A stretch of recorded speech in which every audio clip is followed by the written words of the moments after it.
জান্নাতে সহবাস কেমন হবে? হুরদের সাথে মিলন কি পার্থিব জগতের মতো? সেখানে কি সন্তান জন্ম দেওয়া সম্ভব? এই সব প্রশ্নের উত্তর আমরা খুঁজব কোরআন ও সহি হাদিসের আলোকে। জান্নাতে শারীরিক চাহিদা ও সক্ষমতা।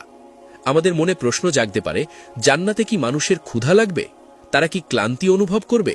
কিংবা মিলনের জন্য কি তাদের দুনিয়ার মতো সীমাবদ্ধতা থাকবে? ইসলামী বর্ণনা অনুযায়ী জান্নাতীবাসীরা কখনোই বৃদ্ধ হবে না।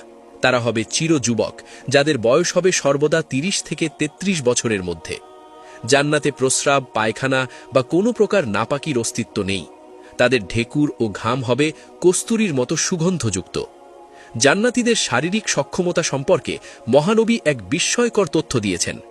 এক হাদিসে এক সাহাবী প্রশ্ন করেছিলেন, হে আল্লাহর রসূল, আমরা কি জান্নাতে সহবাস করব? তিনি উত্তর দিলেন, হ্যাঁ, সেই সত্তার কসম যার হাতে আমার প্রাণ, মিলন হবে সজোরে, আর যখনই মিলন শেষ হবে তখন তারা আবার পবিত্র ও কুমারী হয়ে যাবে। তাবরানী আল মোজাম আল আউসাত। তিরমিজি শরীফের একটি হাদিসে বর্ণিত হয়েছে যে জান্নাতে একজন মুমিন পুরুষকে যৌন মিলনের জন্য ১০০ জন পুরুষের শক্তি প্রদান করা হবে। তিরমিজি ২৫৩৬।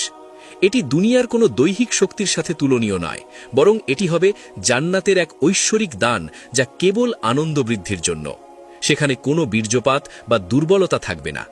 হুরদের পরিচয় ও বর্ণনা। জান্নাতের অন্যতম শ্রেষ্ঠ নেয়ামত হল হুর। আল কুরআনে আল্লাহ তাআলা বহুবার হুরদের সৌন্দর্য বর্ণনা করেছেন। সূরা আর রহমান, সূরা আল ওয়াকিয়া এবং সূরা আন নাবায় হুরদের কথা বিশেষভাবে এসেছে। হুরদের রূপ কেমন?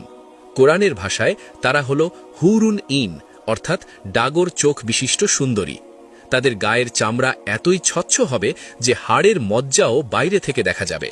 তারা হবে সুরক্ষিত মতির মতো। সূরা আল ওয়াকিয়া ২২ থেকে ২৩। হাদিসে এসেছে, যদি জান্নাতের কোনো একজন হুর দুনিয়ার দিকে উকি দিত, তাহলে আকাশ ও জমিনের মধ্যবর্তী সব কিছু আলোকিত হয়ে যেত এবং এর সুগন্ধে পৃথিবী ভরে যেত। এমনকি তাদের মাথার ওড়নাও এই গোটা পৃথিবী এবং এর ভেতরের সব সম্পদের চেয়ে দামি। সহিহ বুখারী। হুরদের আচরণ। তারা হবে অত্যন্ত লজ্জাবতী এবং কেবল তাদের স্বামীদের প্রতি অনুরাগী। আল্লাহ বলেন, তথায় থাকবে অনত নয়না রমণীগণ, যাদেরকে তাদের পূর্বে কোনো মানুষ বা জিন স্পর্শ করেনি। সূরা আর রহমান ৫৬। তারা জান্নাতীদের জন্য গান গাইবে এমন সুরে যা মানুষ আগে কখনো শোনেনি।